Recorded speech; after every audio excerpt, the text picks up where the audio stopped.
Yes, sir. Yes, sir. You know what it is. It's Taco Tuesday, so the Taco Tuesday gang is back in full effect. My man Randy Weber is having a fantastic football week. Hey, man, he'll break it all down to you. We'll recap week 6. All right, some of the games that we watch. We'll also, give out our 1/3 of the season awards. So yes, we know it's not the full season, but so far we're third away through the NFL season. We'll give those awards, and we'll kick off the show with a very important conversation, and that is responsible journalism. All right, it needs to be talked about because a lot of things has happened over the last couple of weeks that hey, responsible journalism needs to exist. So we'll talk about all that and more. Hey, it's I.O.W Sports Show Late Night Owl Edition. This episode, what is it? 490. Yes, we climbing up them numbers. So hey, let's get after it. Yeah. Silent Hill TDS, what's up? Yeah, come on. I.O.W Sports Network, Late Night Edition. Let's go. Come on. We about to raise the bar. Wild card mark. Everybody grab a seat, cause you know we about to spark. Late night sports talk. Modelo Le Cigar. Man, you don't wanna start. Wild card mark. We about to raise the bar. Wild card mark. Everybody grab a seat, cause you know we about to spark. Late night sports talk. Modelo Le Cigar. Man, you don't wanna start. Wild card mark. Hey.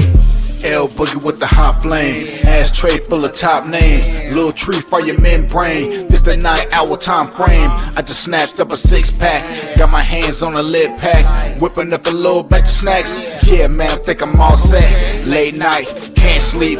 Go ahead and just tap in. Better grab you a cold one, and we about to get some laughs in.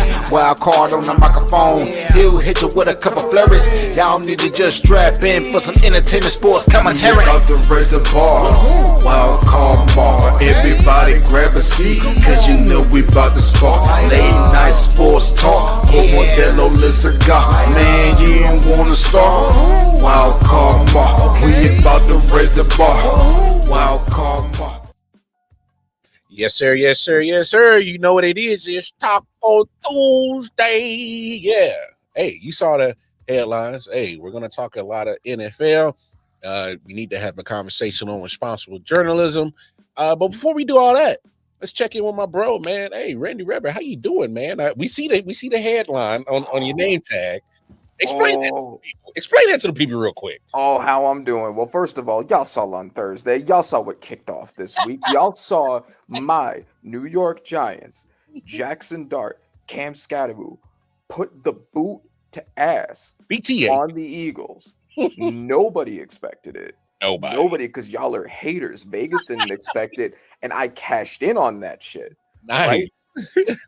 So there's that. That's the best part. That's the highlight. Everyone's new favorite team. We got the win. Cowboys lost to the Panthers, to their former running back who put a clinic up on them. Hey, he told them to buckle up. They didn't.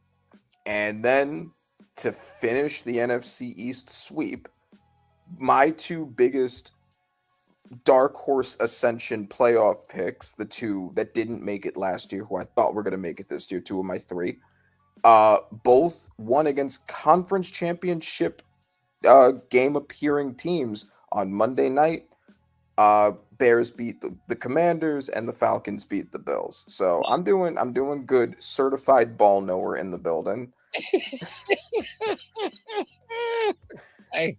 Hey, pop your shit, dog. I ain't even gonna be mad at you, dog. Talk your shit. Talk your shit, man. But no, you should be happy too, man. After the whoop ass the Chiefs put on the Lions. Yeah. We had to show a little BTA ourselves. I think I might have inspired us to, show some little BTA action going on. So yeah, man, we kind of took it to the next level. Before we get into tonight's topics, I look. Obviously, we are talking a lot of NFL heavy topics, and I understand that. But I think we're about a week away from NBA action kicking off. I just need to get your take on this. All right. Somehow the Milwaukee Bucks just signed the last Antetokounmpo brother.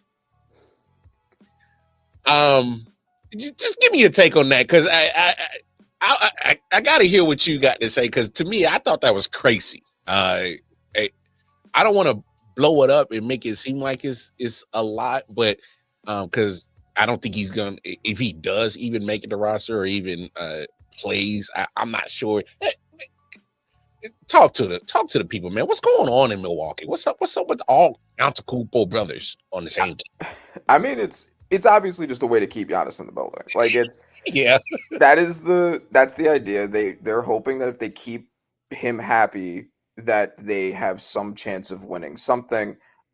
Because he's shown, especially in what's a very anemic Eastern Conference with really only 2 serious teams, that you could just make Giannis work and hopefully go far with Giannis, and I think that's what they're hoping happens. I don't think that that's a good strategy. I don't think giving his brothers contracts to keep him around is a good strategy. I think you're in a position where he has a ton of value. You could get a haul for him, and you probably should look into doing so. But their plan seems to be to try to appease him and kiss his feet so he stays in Milwaukee. And I don't think that's a good long-term strategy, but that's what they're doing. Yeah, you pretty much hit all the talking points. I was like, huh? I was like, damn. Look, I get it. Hey, gotta keep the superstar happy as best as possible and try to keep him, mentally checked into your building and make sure that he doesn't want to actually submit a trade request. Even if he did submit a trade request, I don't think they're gonna let him. They're not just gonna trade him.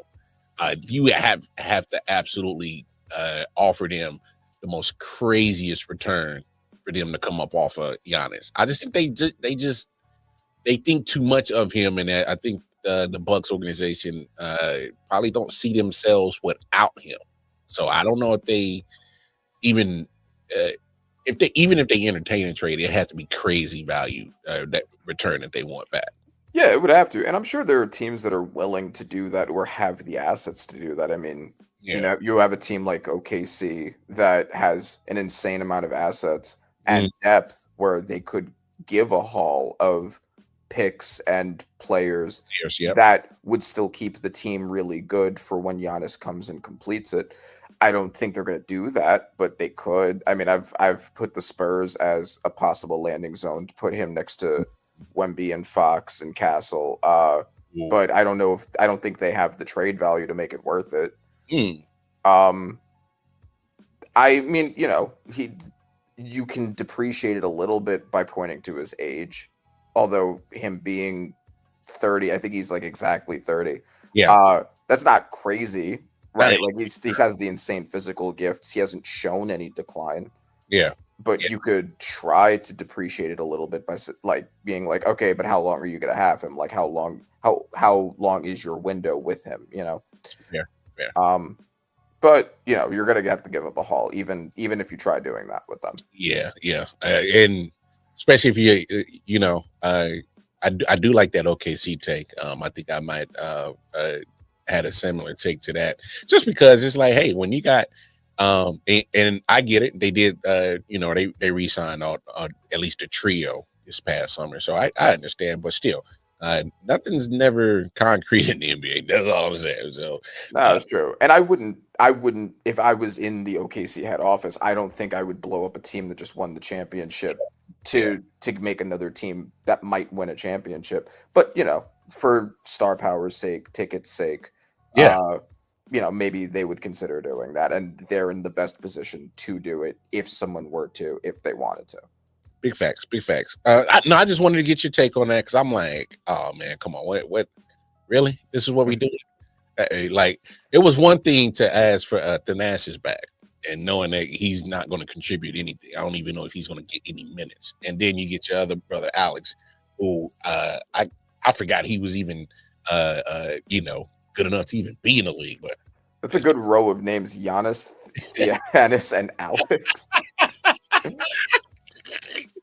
Hey, and Alex, like, he probably feels like he's the odd one out. Why didn't I get no creative name? I just got as Alex. Yeah, and then he was the only one not in the NBA too. Yeah, and that's why I was like, damn, they really like he's been out the league. If I'm correct, at least a couple of years, nobody's been checking for him. So that, but I understand. Hey, nepotism is a thing in the NBA, big time. Yeah, right, exactly. That's the Lakers. Yeah, that's the Lakers.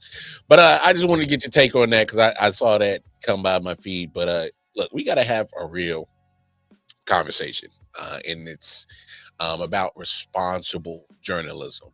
Is because, especially when it comes to this name, Kyron Lacy.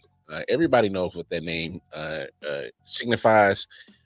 Young man from LSU, wide receiver, 23, 24 years old. Unfortunately, in April, took his own life because he succumbed to the pressure of, and now what it looks like some trumped up charges thrown on his name for murder, vehicular murder. So here's my thing when it comes to responsible journalism, Randy.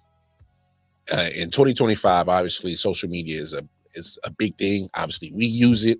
But we kind of use it just to promote the show, so you guys tune in, chop it up with us, have conversations. I didn't go to school for journalism. I picked up this podcast thing about 6 years ago, and pretty much anything that I've learned is because just kind of self experience with Jamel. Shout out Jamel Thomas, the creator of I.O.W. And I started as a guest. Now I'm full-fledged, knee deep in it.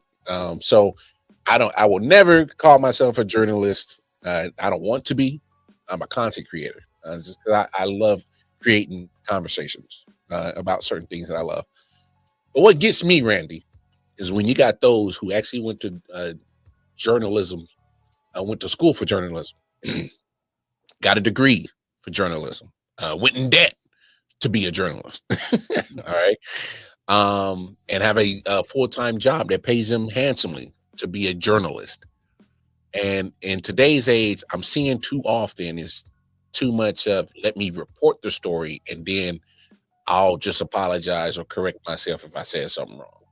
What happened to the good old days, Randy, when people wanted to report the truth instead of just wanting to be first? What happened, man? Okay, so I'll go into the story of the Kyron Lacy facts, and then I'll go into what is a very strong legal opinion of mine that is going to work into sports today. So, go ahead. Kyron Lacy, for those who don't know, college player. He was supposed to be picked up in the draft from LSU as a wide receiver, and he was alleged, he was arrested on causing a car accident that caused the death of a woman through reckless driving, and then speeding away from the accident. After time had gone, after he had been arrested, he eventually took his own life. Now, his defense attorney, maybe 2 weeks ago, give or take, put out a video that he claimed exonerated Kyron Lacy and demonstrated foul play from the police. And in the video, what it shows, so Kyron Lacy has a green Charger, and Kyron Lacy's green Charger was alleged to have been the cause of the accident, but the video shows the accident happening about 70-something yards in front of Kyron Lacy's car, pulling up to the crash after it's already happened. Mm-hmm. It also shows a police officer speaking to a witness and in sum and substance saying, make sure you put that you swerved and this accident happened because you were trying to avoid the green Charger, when she was making her witness statement. Later on, the prosecution and the police department put out a full video from a gas station video surveillance camera that showed more of the story, which was the green Charger seemingly speeding. I mean, definitely speeding, but speeding and seemingly causing the cars around it to swerve to avoid it, which leads to an accident that ends up happening in front of him. But they are so it, and it's kind of hard to see what the other cars are doing from the camera. But what I got from it was the car was speeding past a bunch of other cars, and then it stopped, and the other cars that were swerving away from it continued going, and then as a result of their loss of control, the crash happened in front of Kyron Lacey's green Charger. That seems to be what happened from me watching the video. Again, it is a little unclear what the other cars are doing. And then the body-worn camera from the police, which is why it's such a good thing that police now are wearing body-worn cameras, for their benefit and for our benefit, is it shows someone and multiple people, and the first witness that they talked to clearly saying the green Charger caused it. It was the green Charger. They were swerving to avoid the green Charger, along those lines.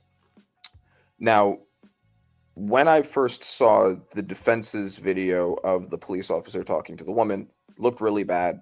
I definitely did bite at it, but I did also think, and we don't really know because more context wasn't released around that, but I thought it was possible that what had happened there was she had given him an authentic statement, and then he was relaying how to make it write it in a way that would be a facially sufficient witness statement, like relaying her statement back to her, and then that was cropped and then put out to the public. And this is a big reason why I think that criminal cases or civil cases that have to do with celebrities and famous people, if it doesn't directly have to do with matters of social matters like a political corruption or police brutality or something along those lines where it's a matter for all of society, if it's just a matter that happens to be with a famous person, probably shouldn't be involved in the public.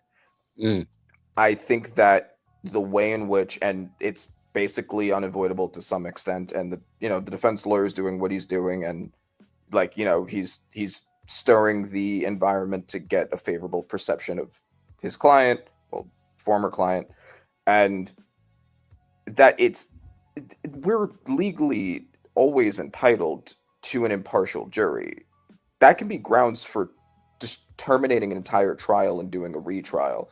If you have a jury that was already coming in with bias, jurors aren't even allowed to research anything about a case while they're practicing on the jury. They'll be asked questions in debour, in voir dire, and they'll be let go, like removed from the jury if they know anything about it or have any kind of bias over it or etc. We have a media environment where it's almost impossible for anybody who's of a high profile to have an impartial jury. Either it'll be biased towards them or against them, because that information will be everywhere. Big facts. And so many people bought at the original defense presentation, including partially me, with skepticism, but it looked legit.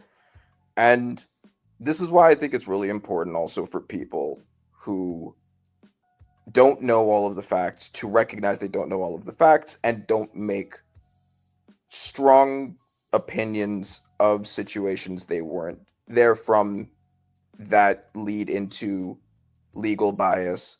I mean, we saw the Johnny Depp and Amber Heard situation that completely flipped on its head as a perfect example of that. Yeah, that situation was wild. Yeah, so people approach everything that gets thrown at you with skepticism, especially if it's in the legal world, and that's just, you don't have that legal or criminal justice or whatever awareness of all of that. Like, it's just important to treat everything with skepticism, whichever side is showing you anything. Do you have any thoughts you want to follow that up with? Because I know I kind of went into my bag on that. No, it's just so much that happened in such a short amount of time. One thing that I was kind of well, obviously, condolences goes out to the Lacey family and of course the other victims. That was the family of the woman that perished in that situation. So condolences to both families, because they both lost somebody that they truly loved and cared for in this situation. So that's first and foremost. I The timing was odd, for me, when you look at the information that was dropped by Lacey's defense lawyer. This happened in April. Why is this? Did you just stumble upon this in October?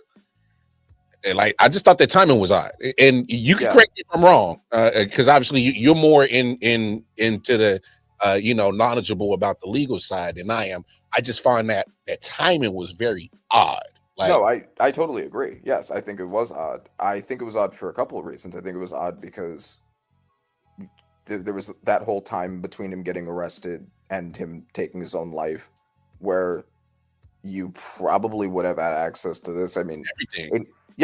Discovery laws are different in different states. I don't know what I don't know what they are in his state, but typically body-worn camera will be turned over to defense like within a time to give the defendant a speedy trial, which would not have been this long normally, unless there's some facts I don't know about. I mean, so you would have known about this probably while he was still your client. Yeah. And if anything, that would have been the time to release it. So why you're choosing to do it now is strange. Now, there might be a reason why maybe prosecution didn't turn over the discovery. Maybe whatever laws in that state are more lax when it comes to turning them over, or have a different time frame. In New York, it's one of the more strict discovery jurisdictions. That's what I'm used to. So I don't really know about that, but yes, I do think that it is weird that it was as long as it was, and it was so long after he killed himself. It wasn't even like within a time that, like within the time, like he would have been doing it anyway, and then Kyron Lacey killed himself, and then he still released it on his own. It was months after he'd already killed himself. If I'm correct, the incident happened like mid-April, and probably like a week and a half later, the unfortunate suicide from Kyron Lacey happened. So I'm like, why? That's the first thing that really came to my mind. It's like, wow, it's October. Like, what the hell were you doing as a defense lawyer in between April and October to come on? And I just thought that was odd for sure. One. But and I think that's why, and I hate to get on my man Ryan Clark. He had a whole dissertation after the defense lawyer dropped his information, and he went on Monday Night Football and said what he said, and then later had to apologize. Just for me, and that's what's really sparking this conversation when it comes to responsible journalism, is have the facts. We're not going to know everything, and there are times we shouldn't know everything. And for especially when even on just our level of content creating, I just feel like it would be a huge disservice not only to your audience but to yourself, is to be reporting information that is not correct. And I just think that sometimes, instead of trying to jump out there and be the first, like as if it's some kind of arms race to have that information out there, it's I don't think that's the case. Have the actual, for me, just have the facts, and then lay it all out. So what? You're not the first in line to do it. I'd rather be correct than first. That's just me. No, of course.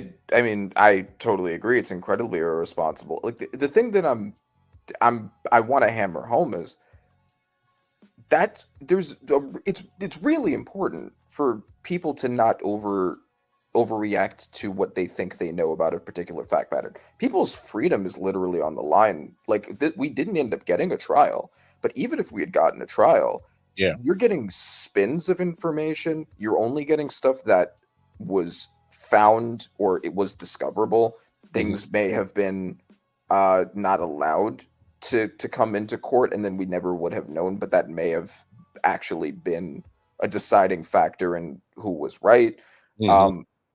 It's really important to acknowledge that people just don't actually know what happened in situations they weren't there for. And for a layperson like Ryan Clark to take 2 clips and then immediately not wait and just go at it and be like, this is what happened, it's incredibly irresponsible. And it's part of the environment that I'm talking about, where people, let's say Kyron Lacey was still alive and they had gone to trial, and Ryan Clark had been saying this for a while, and other sports broadcasters had been saying this for a while. Yeah, that could have been a deciding factor in his criminal case. Huge. Like you said, had we gotten that, unfortunately, we didn't. It's like, man, I just think you're putting too many people in jeopardy when you start doing things like that. And so again, condolences to the Lacey family and to the victim of the accident. So that's first and foremost, for sure. Another situation. This happened. That situation. When I talk about being responsible journalism, I mean, they jumped out there. Oh, Mark Sanchez, victim of a stabbing. Coming to find out, he's the aggressor. Coming to find out, they got to book that man. Now, when it comes to the actual Mark Sanchez thing, I came upon a quote from his mother of his child. Beautiful woman, by the way. I don't know how the hell Mark Sanchez backed that, but it's those $1 million contracts. But I also see why he fumbled it. Yeah, he butt fumbled it.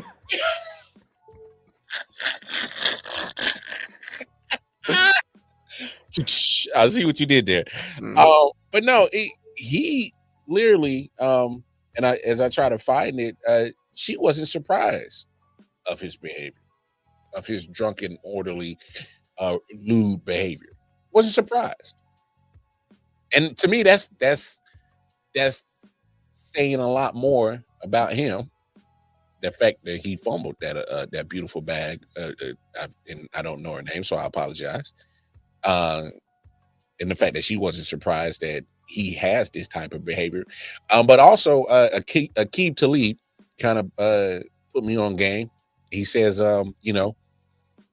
former players go out there and they turn broadcasters. They go out to these cities, with the production crew, and they talk to the team. They go to a practice facility, but that's it. After that practice is done in the mid-afternoon, they got nothing but free time on their hands. And so this is how he chooses to spend his.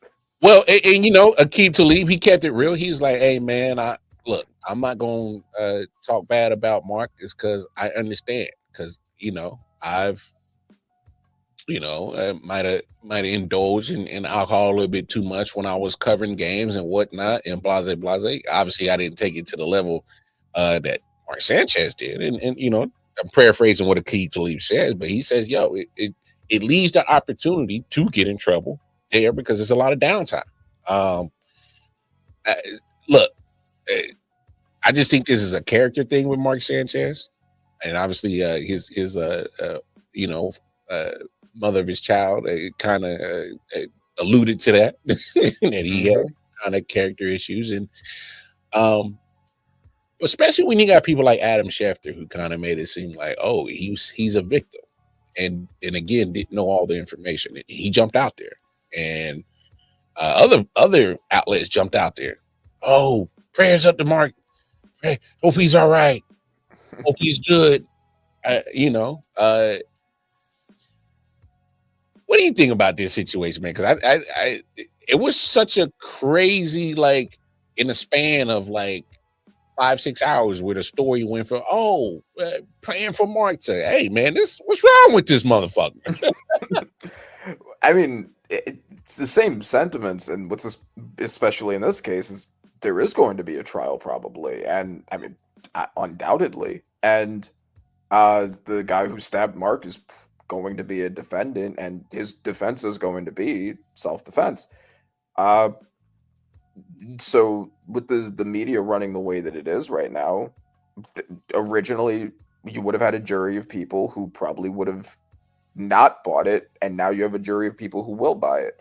And good luck finding a jury that isn't tainted by none of this. Yeah, exactly. And like theoretically, more facts have come out to suggest maybe Mark actually wasn't the aggressor, right? Like right now, that is where the facts that we have available seem to be landing, but we don't. There's still, there's potentially more context. We don't know. But honestly, I don't have that much to add. This was just crazy. Like it's just it's crazy. No, it really was. But it got carved up, bro. Like that was crazy. Hey, what my man Fat Joe said, oh yeah, Sanchez got that ketchup, dog.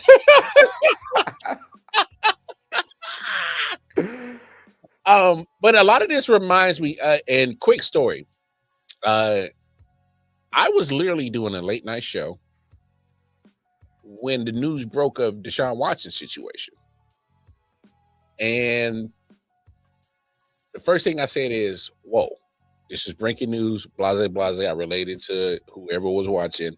But the first thing I said is, let me hold off on my opinion so I can get more facts. And then we saw how that story kind of just snowballed into a whole different situation. It's for those who went to journalism school, for those who take journalism that serious, please, please, please, please. All I'm asking for y'all is just make sure you get all the facts. Because it's too many times in 2025, 2024, the last few years that we are just seeing too many journalists apologizing because you jumped the gun and you wanted to, be the first to break the news. It ain't about breaking the news, in my opinion, man. It's about breaking the facts. Facts. What's right, what's wrong. All right. And I think some of you journalists are doing a disservice to your audience and to yourselves by wanting to be reporting and it's wrong.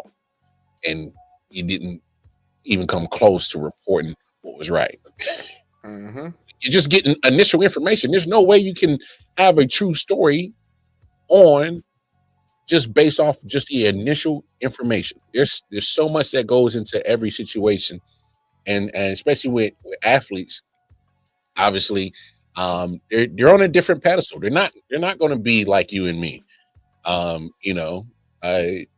only time a situation of us making the front page news is if we did something horrific that was, hey, gotta talk about this. Other than that, we're just another blimp on, probably don't even make a middle or even a back page of a newspaper. Mm-hmm. But unfortunately, when you tote the rock, hit a baseball, or you're catching touchdowns on Sunday, that puts you in the spotlight. It puts you on another pedestal, puts you on a different level. And you don't even have to be a Patrick Mahomes to even get your name out there. You just got to be part of that league. And yeah, you don't even have to be good. Yeah, no, for real. How many times have we seen stories of backup players, friends, practice squatters still getting in trouble, and it makes headlines. I mean, we were just talking about Deshaun Watson. Deshaun Watson hasn't been good since the story came out.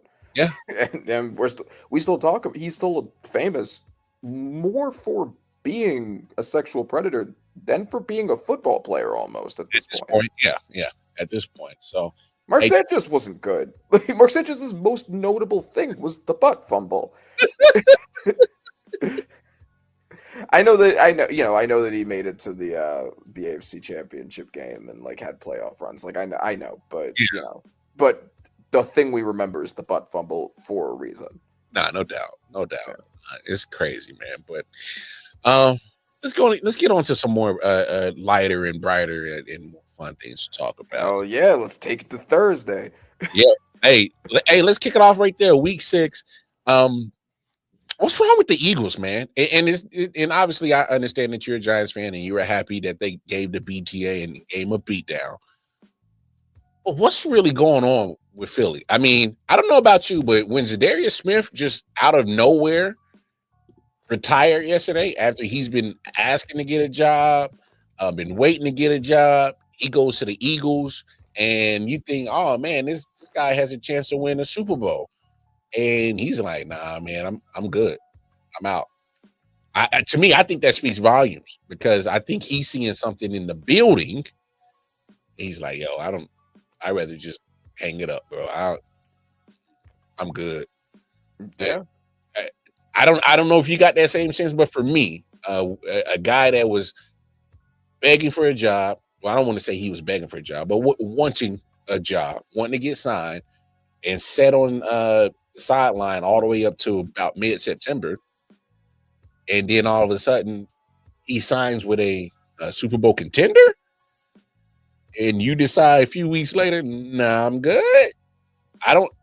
There might be correlation. Maybe I'm reading too much into it, but to me, that speaks volumes. So Yeah. I mean, I guess we don't necessarily know what it was in his situation, but it does fit the vibe. I've never been a person that reacted very strongly to vibes as a way of like gauging things, but I'm starting to feel more that way recently with the way that football's been working, right? Like the Dolphins were the team that came in with rancid vibes. Like everybody, there was talented players there, but everybody was talking about their vibes. Like their vibes were off.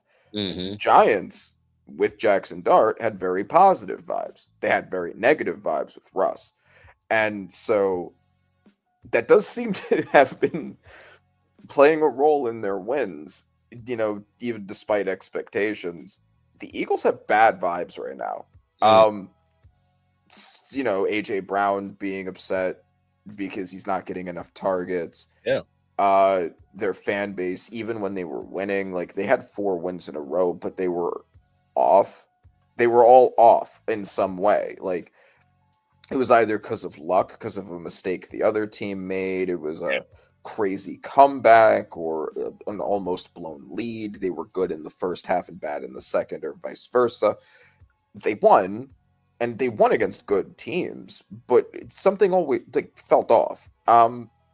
And now we're kind of seeing that actually play out. It's very similar to 2 years ago with the Eagles. Do you remember that when they were undefeated? Yeah. They may have had 1 loss up until the 49ers game. Yeah, their first loss was to, if I remember correctly, they lost to the Jets in East Rutherford. Yes. Yeah. That's right. And that was weird, but then they started winning again and people kind of forgot about it. And then they went against the 49ers, who were the other big NFC team at that time. Yeah. And everyone was like, okay, let's see, is this going to be competitive? Who's the real NFC team? And the 49ers ripped them a new asshole. And basically since then, they couldn't win against anybody. The bad teams were beating them. They fell apart entirely. And then they got absolutely rocked by Baker Mayfield and the Buccaneers in the playoffs. They didn't look like they belonged in the playoffs at all. Their record from the first half of the season carried them there. And this looks a lot like that.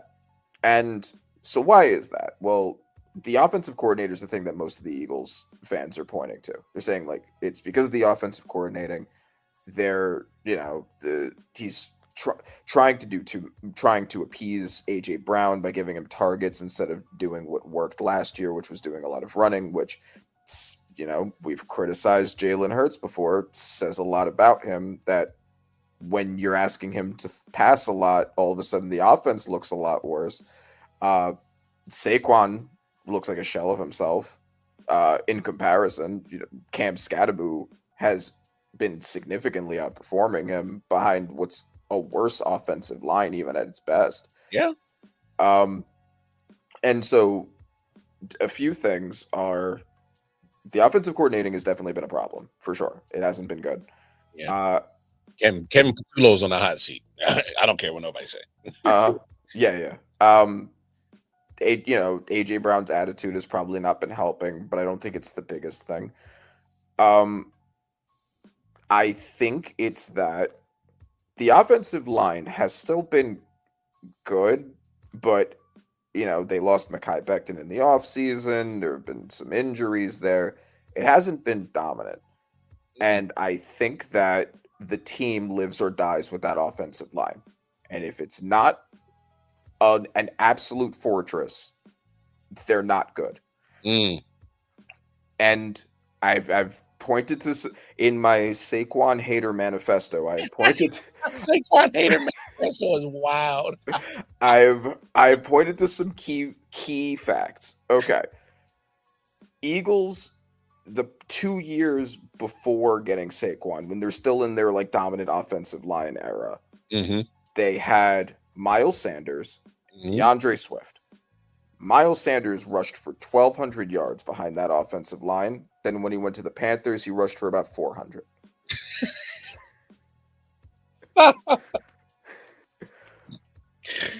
DeAndre Swift was a Pro Bowler and a top 5 rusher 1 year before Saquon behind that same offensive line.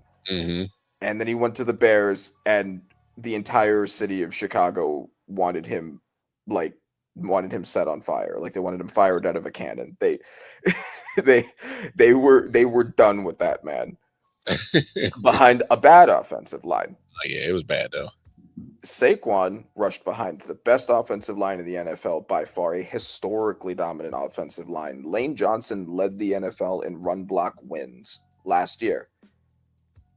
And now, where their offensive line is still very good, not to the point where they should be using it as an excuse, but it's not the clear best offensive line in the NFL right now. Now, Saquon looks about as good as he did on average for the Giants, he's struggling. Yeah, which was, still a good player. He had his moments of being great with us, and then he had moments where he looks like this. Where it's like, not horrible, but not what you expect. Not after last year. Not to cut you off. When you do what you did last year, and to be fair, shout out to my man Chris Dow. He made up a great point early on the Airhead Cheap podcast.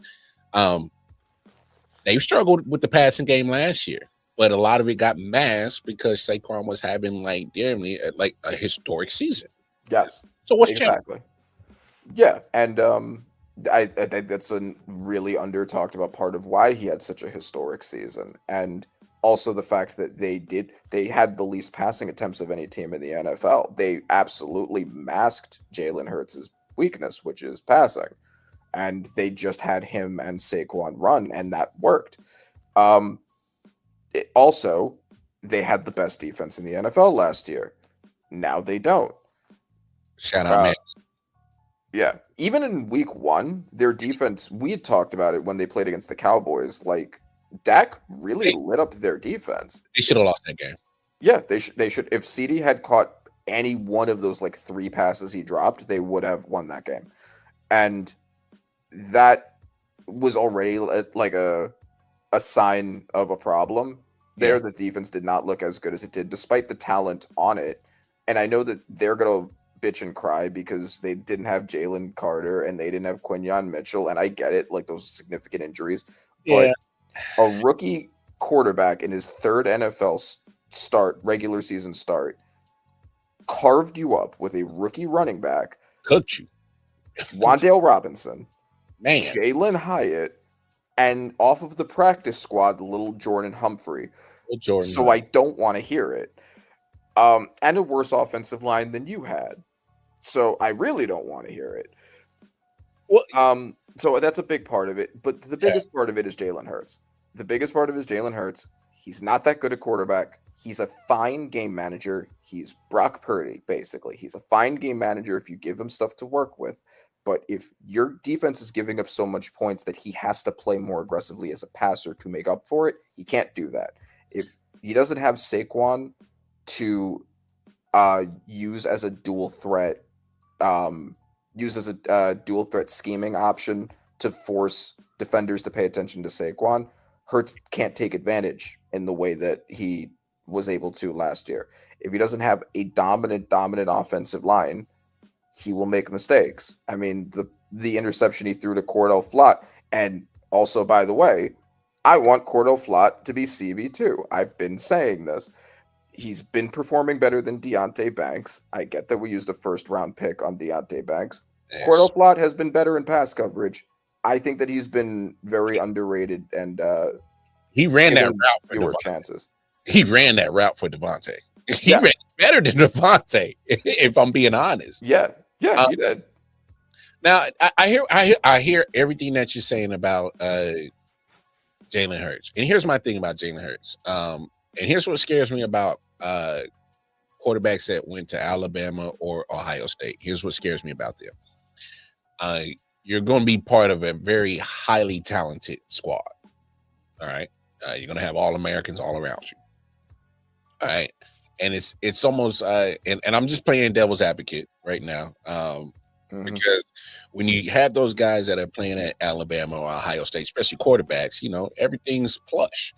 You got all 5 of your starters on offensive line, all Americans. All right. You're throwing to all Americans on the outside on both sides. All right. You got an all American running back. All right. Then you go over to your defensive side. You got a whole defensive line that's going to go in the first 2 rounds of the NFL draft. Then you got corners who's going to go in the first 3 rounds of the NFL draft. You got safeties going to go in the first 3 rounds. So you got nothing but talent surrounding you when you go to, those higher profile universities and you're a quarterback. And so a lot of things are made easy for you. And, almost to a same fault, too, is kind of falling to the same thing with Jalen Hurts. And I'm not saying they're not talented. And that's not what I'm saying at all. What I'm saying is that sometimes when you have all that talent around you, it makes it so plus for you, but you can't translate that to the NFL because not all your guys are going to be Pro Bowlers. They're not all going to be Pro Bowlers. So there are going to be some times where you have to make the play. Now, I'm kind of indifferent on Jalen Hurts. I actually think he's a top quarterback. Yes. Top what? I would go 7. I go top 7. Okay. And that's just me. But because I understand what he is asked to not do and what he is asked to do. And I understand that. And maybe there might be a disconnect with Kevin Patullo, the OC. I don't know what he's asking Jalen Hurts to do. I have seen Jalen make the throws when he's asked to, but I've also seen what he did last Thursday when he missed Devontae Smith wide open. Yeah. So he's had good passing days, right? Yeah. But it's the consistency that's not there. And that's where I'm kind of torn when it comes to Jalen Hurts, because it's like when he has all this talent around him, how much are you asking him specifically to do? You know what I'm saying? Like, I know you got least in the NFL. He had the least passing attempts in the NFL last year. Well, yeah, and rightfully so. I mean, Saquon had a hell of a season last year. When it works, why go away from it? I understand, sure. But when it comes down to it, I saw him, and you know me, I'm a Chiefs fan. I thought he outperformed Patrick Mahomes in that Super Bowl a couple of years ago, and he definitely outperformed him in the last one because we saw what happened. Yeah, they had a left tackle. Yeah. Hey, man. Look, I'm just saying. I saw what I saw. I'm making excuses on your team's behalf, but hey, context. I hear you. Context.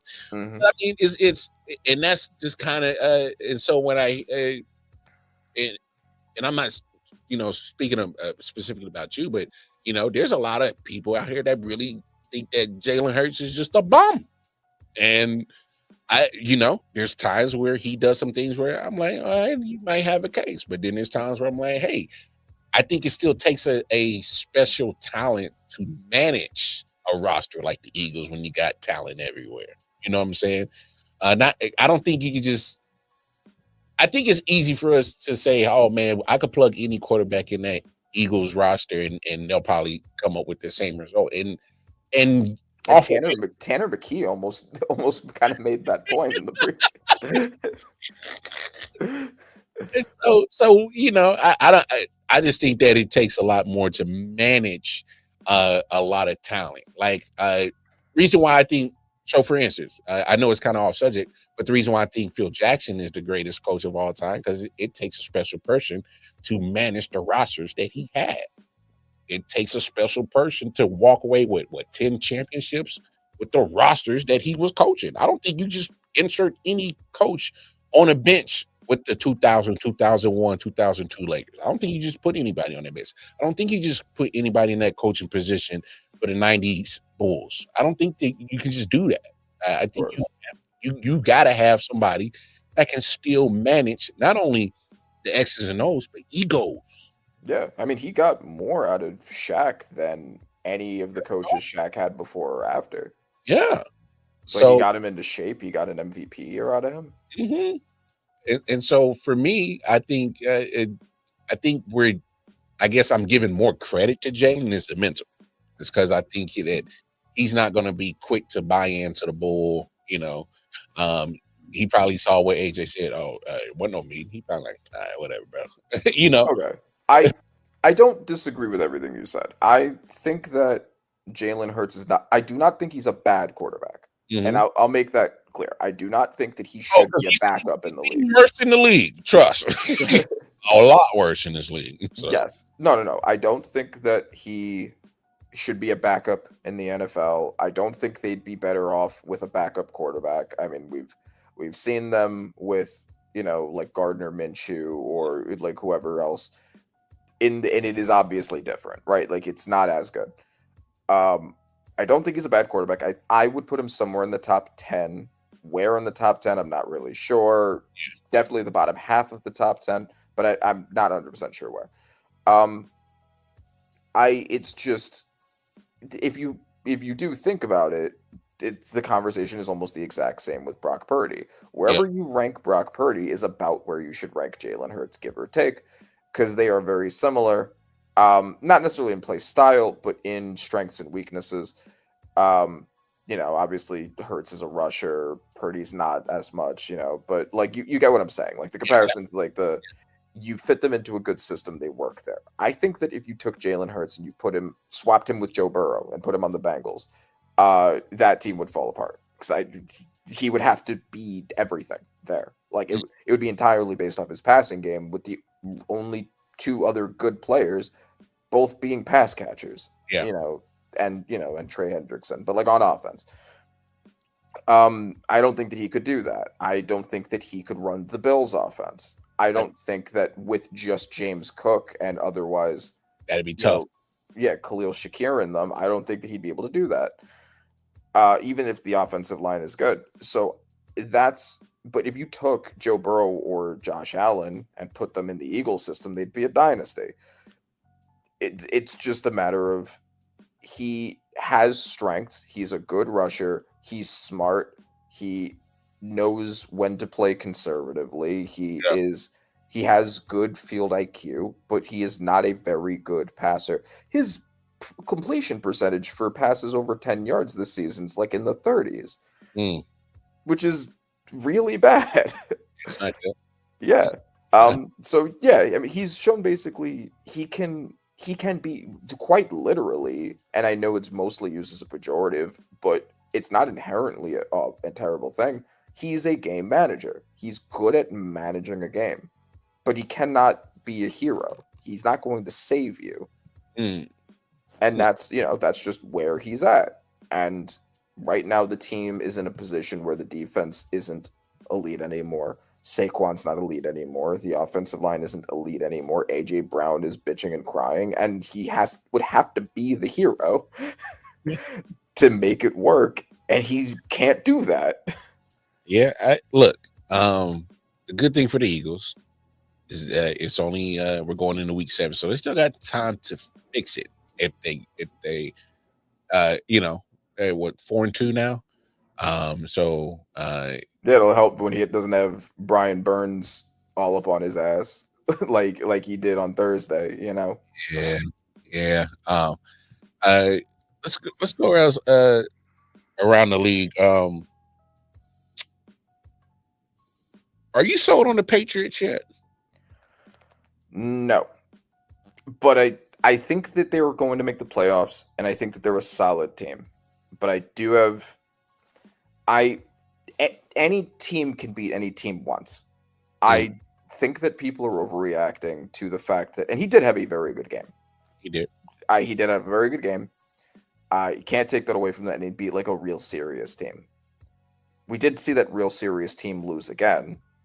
So how much of it is the Bills versus how much of it's the Patriots? The Bills have been having a bunch of turnovers in the past 2 games. How much of it was the Patriots is kind of hard to say. I think that Drake May is a good quarterback. Yeah. I don't think that he's an MVP candidate or anything yet. What?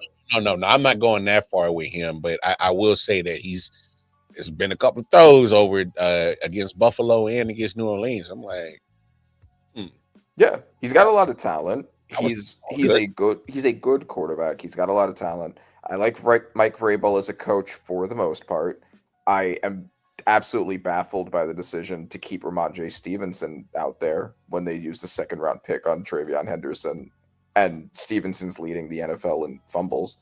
So that coaching decision in and of itself is a bit of a head scratcher, but he has turned the team around, and he has taken what was the most untalented roster in the NFL, or like maybe one of 2 last year, and gotten it to a pretty good position. Stephon Diggs had his breakout game in that game, probably motivated out of spite, like Rico Dowdle. He said it. He was like, "Oh, I was motivated as hell. I wanted to come in here and kill these boys," and he did. Yeah, he did. It was by far he was being outperformed by Douglas, Booty, and Kyle Williams before that, and then he came out and immediately looked like an elite receiver again.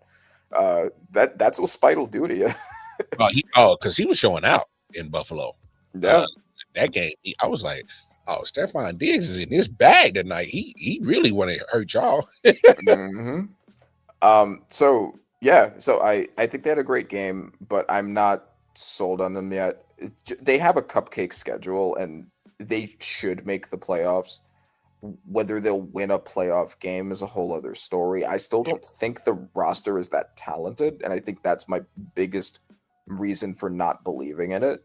Okay. Like, that's fair. Receiving room, if Stephon Diggs is back to that Stephon Diggs, then that's going to be a big deal. I don't know if I buy that, and outside of him, there's not much.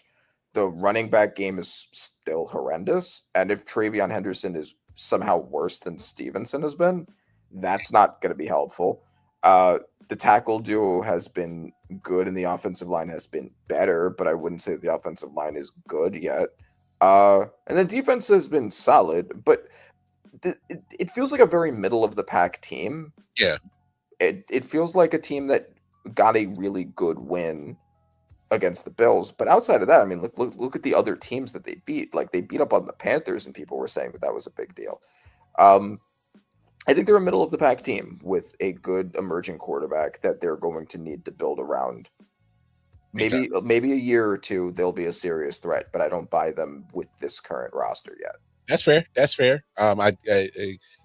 and the homie Cristal said the same thing. Get them a couple more pieces. I don't think Buffalo is going to be just running through that East no more. They're on the up. You're on the they're on the up and up. I'm not ready to go all in on the Patriots quite yet, but I can kind of see the makings of a team that might you don't want to be messing with in the next 2-3 years. That they might be a little bit different, especially if they let Vrabel cook and let him do what he needs to do. Also, the other team that beat the Bills that you doubted me on. You doubted me. You didn't believe. It's because I don't know what they're gonna be. 1 week they're over here getting blanked by the damn Panthers. All right. And then next thing you know, they over here making what was quote unquote one of the better teams in the league looking like some chumps. And by the way, I gotta give their defense some credit. The Falcons defense, they put the pressure on that boy Josh Allen last night. Yes, they did. And it kind of speaks to a couple of things of the kind of concerns that I've had with the Buffalo Bills. Their defense didn't look too good. Look, I get it. They allowed a career night for both Drake London and Bijan last night. And so that's never good. But I will give them some grace. They made their adjustments at halftime and only allowed a field goal second half. And they did give not only this game in Atlanta last night, but last week against the Patriots, they did enough to give Josh Allen in the offense opportunities to get back in the game. I'm looking more at Josh Allen. I look, Bills Mafia may not agree with me, and I don't give a damn. Other football fans might not agree with me. I don't give a damn. If you're looking at the game, especially these last two games, Josh Allen is turning the ball over as if he was transitioning back to his rookie season. Yep. This guy doesn't look like an MVP the last two games. I don't care what nobody says. Yeah. No, he hasn't. Even in some of his wins, like they were way closer than they should have been. Like the interception he threw to the Saints. Mm-hmm. Like he could have blown that game against the Saints, and then we'd be having a whole nother conversation. Man. But yeah, Falcons looking really nice. I still believe, but that's the thing, like with the Panthers game, there have been a lot of weird underdog blips that happened this year. But I don't excuse, maybe they all had a tummy ache. I don't know, but maybe they all just had a bad day. But if you subtract that one game, this is a really good year. They had a really competitive shootout with the team that has the best record in the NFL now, at the strongest they'd been up to this point. Then they demolished the Vikings. Yeah, they did. And then subtract week 3. And then you oh no, that shit happened, dog. I'm just saying, right? Like let's for thought experiment's sake, like week 4 they had who did they beat? They beat someone in week 4. They had a bye in week 5. They beat Commanders, and that was Marcus Mariota instead of Jayden Daniels. Okay, but they beat the Commanders, and then bye week, and then they just beat the Bills. Yeah, pretty decisively as well. Oh yeah. So, whatever we think happened with the Panthers game, they never looked like that before or after. Oh. Which is why I was shocked, because they gave the Buccaneers, obviously the other division opponent, they gave them a nice run on that week 1. And so I'm like, okay, well, as long as they, I could respect a close loss. And you had a chance to win it. And then you can chalk it down to, a play here, a play there that might swing the tilt. I'm cool with that. Yeah. But just the way that, like, come on, man, you got 30 to nothing. But that's what's really killing me about trying to go all in with the Falcons, because I'm like, man, I've seen this before. I've seen this with them. I fell to the trick last year, because there was a point in time where they were looking good, then all of a sudden the floor dropped on Kirk, and then it was too late before they tried to insert Michael Penix, and then it was like, all right, well, this season's lost. So, and then you kind of saw the mixed bag of this year. What's up, Crafty Southpaw, man? Thanks for tuning in, man. This year feels like a transitional year. Lots of young teams on the way up: Pats, Falcons, Panthers. While top teams of yesteryear are on the way down: Eagles, Ravens, Chiefs, Bills, Dallas. You might want to take the Chiefs out of there, because the Chiefs never went nowhere. And you forgot the youngest, most of the way up team. The Giants. The Giants, a rookie quarterback that looks great, who's playing well without Malik Neighbors. Hey, Cam Scatteraboo looks great. Young greatness right there for sure. Andrew Thomas is having a comeback year. Andrew Thomas has been playing well. Yeah, that defensive line's been phenomenal. Brian Burns, we're going to talk about award candidates, easy DPOY favorite for me. Monster. Mm-hmm. And look, to take the heat off of you for making it sound like a homer. I'm just going to be honest. All right. When you got that kind of energy that they had on Thursday, you can build off of that. Now, what they can't do is what they did when they beat the Chargers is dump an egg against the Saints. You can't do that. You can't follow a high win with a terrible ass loss. That performance in New Orleans was dreadful. It was. However, what I will say is wins and losses don't always mean that the one that won was better than the one that lost. Like, of course, things happen, context happen. That was, to me, an example of a lot of mistakes on the Giants' end. A lot of mistakes. Being beaten by a superior team. Fair. If you don't have 5 straight turnovers, you don't lose that game. And a lot of those turnovers were just stupid. Like Jackson Dart fumbling without even being touched. Like, that's not something that you can expect is going to continue to happen. You know what I'm saying? Like, something like that is such like a hard to predict kind of random thing. Like Cam Scadaboo not running to the sideline, instead running his head into more defenders to not let the clock stop because he just wants to ram his head into people. Like things like that can get cleaned up, right? Like they were dominant in the first half and then they gave the game away. Yeah. So I'm, as much as I hated it, I'm not worried that that's a reflection of that's what that team is, if that makes sense. No, right? The same thing with like you. It was like, well, the Chiefs, like, well, okay, they look like this like really conservative check down team, but that's because we don't have our receivers, and we don't have a left tackle. When we get all of that, which we have on the roster, and they're coming back soon, we're not going to look like that anymore.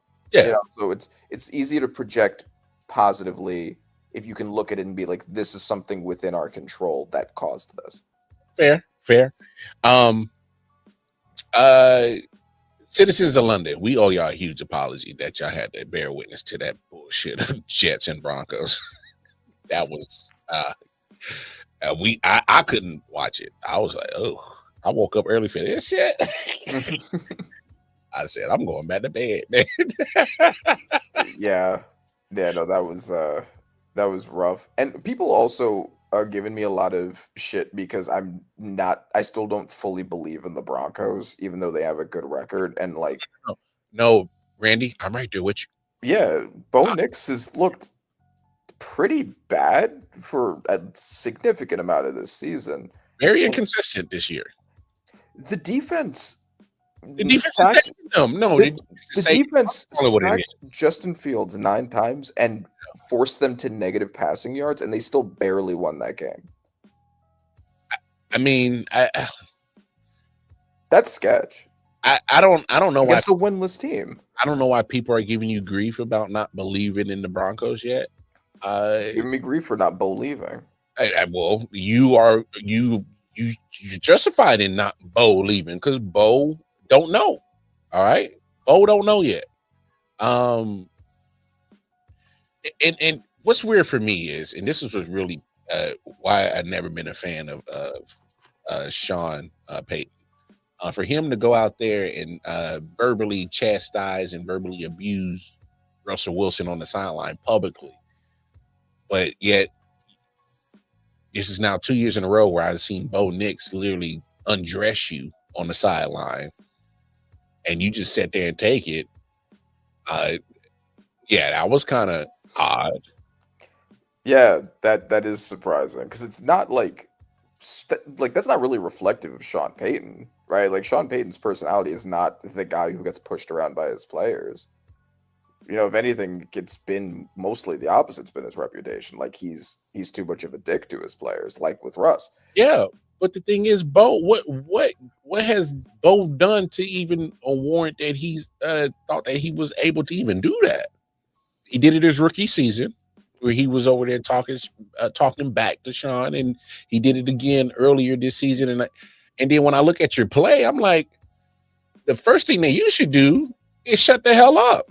Yeah, you need to get back in the gym, man. Like you gotta, and like also, this is a very similar conversation that I had with Jordan Love. which is Jordan Love's first year as a starter with the Packers. He looked pretty bad for most of his first half of his first season, and then he had a really good second half. And then I was like, okay, that doesn't necessarily mean that he's really good now, because we don't have enough of a sample size to say that. Trevor Lawrence, same deal. Bad first year entirely, garbage first year, garbage first half of second year. Then he came around, and then they both had the playoff, made the playoffs and had the playoff game. When Bo Nix looked very similar, bad first half, good second half. Now, in all of those cases, Trevor Lawrence stayed inconsistent. Maybe he's having his best year since then now. Jordan Love kind of also stayed to some degree inconsistent. Bo Nix is basically still in that world right now. Like, Bo Nix also looks inconsistent still. It doesn't look like he had a progression that's now linear. Like, it looks like he had some good games and some bad games, and he's still having those. And that's the thing when you have just watching his performance is we got a lot of that like you said, a lot of that last year when we were so inconsistent. So it's like, right now the only thing I can judge you all is that he's been consistent at being inconsistent, and you're going to be wasting a Super Bowl caliber defense. That defense is legit. Yeah. All right, that defense is absolutely legit. And they might set the NFL history record for most sacks in a season. And it's the fact that team's not more competitive, like, is pretty indicative of Bo, and not just Bo, right? Like, their weapons group, I never thought was good. Their running back situation's not good still. So it's the offense as a whole, but with an offensive line like that, you get a little less leeway. Yeah. And I agree with you, Crafty Southpaw. They kind of have been shooting themselves on the foot, but I would particularly look towards the offensive side that's really been shooting themselves in the foot, where there's costly penalties at the wrong time. There's even been times where late in the game situation, Bo has either made a bad pass or a bad interception, bad turnover.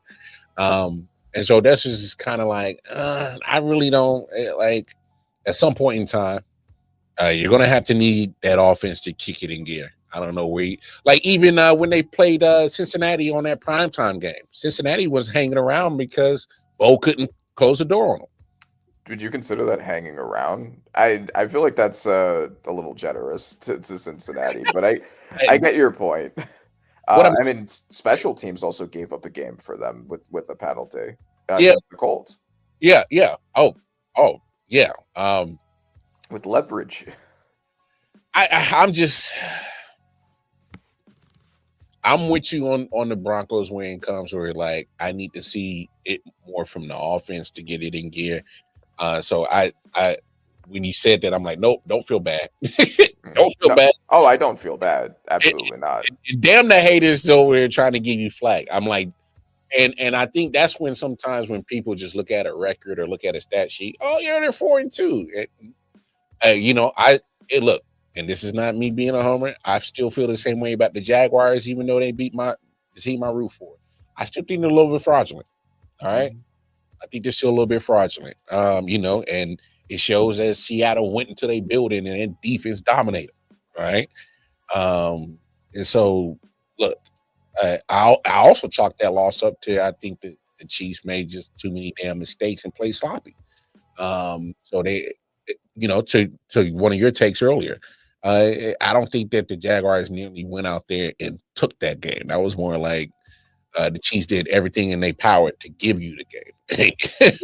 Exactly. Right. And to the Jaguars' credit, they still played well. Devin Lloyd with the pick six. Oh, Devin Lloyd, that was a great play. Trevor Lawrence with that touchdown at the end. But the touchdown at the end, I think, is a really good example of that, because almost like a competent defense could have gotten that sack. He failed twice. Yes. The fact that he managed to still rush into the end zone, that's a defense failing, not like an insane offensive play. Yeah, I'm with you. So I agree with you there. That was a little shaky. last topic, and then we'll get to our third season awards to close out the show. Yep. I talked about Tua last night in his press conference, looking for leadership and all that other shit. I just found it odd that he was talking about we need leadership, we're looking for leadership, this and that, people late to meetings, player only meetings. I didn't like the way all that situation went down, him saying all that stuff, because first of all, I do believe there are some things you keep in-house. That probably would have been one of them. And two, you're talking about we're looking and needing leadership. Well, why don't you go lead by example? And what I mean from Tua to lead by example, stop throwing these stupid boneheaded interceptions. There's three games that I've watched from the Dolphins that he throws some stupid ass passes at the end of the game and it's costing them the game.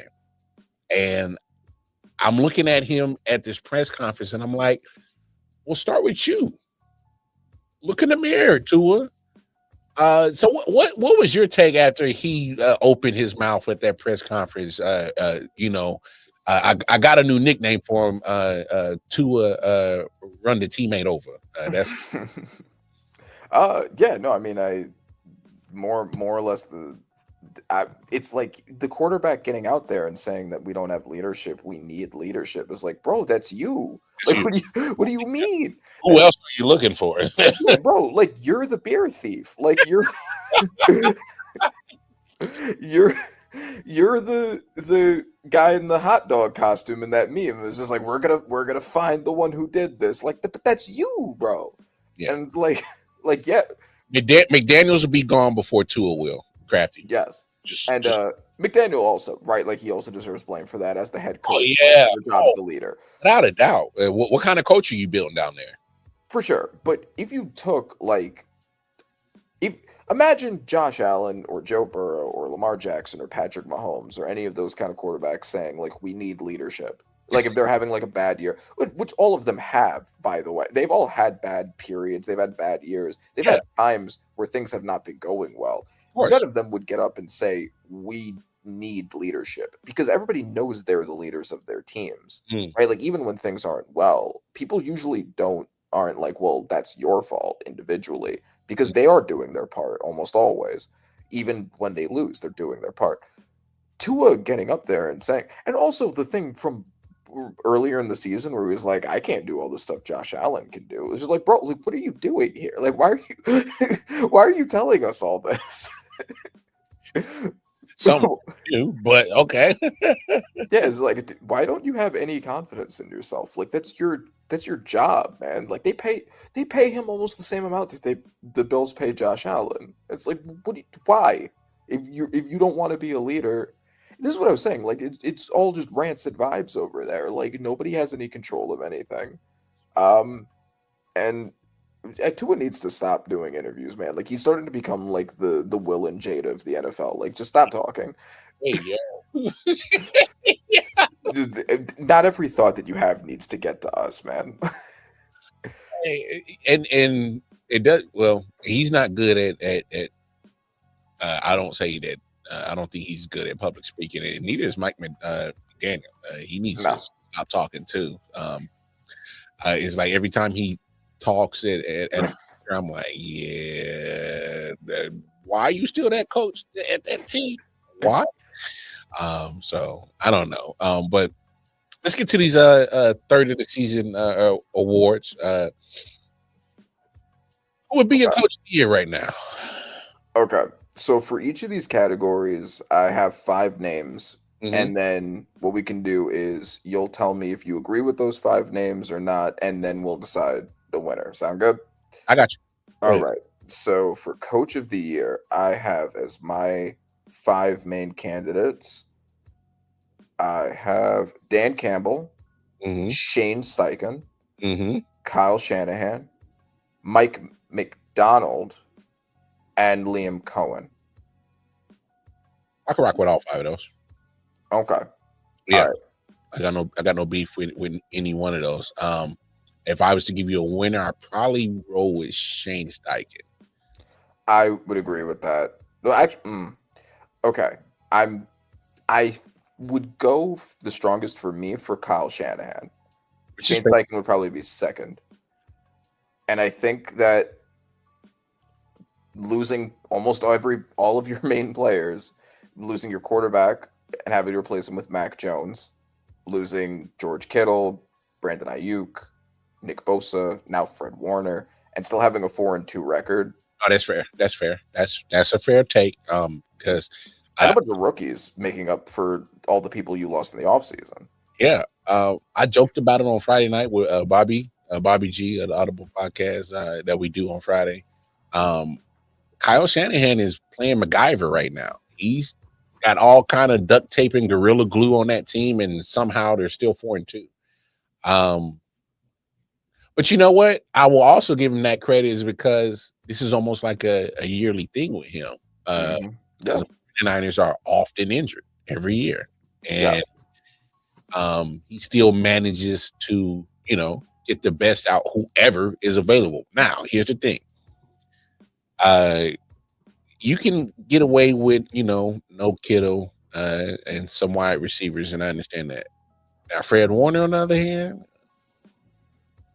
I don't know. Bosa and Warner. Bosa and Warner. All right. Okay. So here's the thing with Bosa. We've seen Bosa hurt before. I think they were able to adjust to that one because they're like, we've been without this guy before. Sure.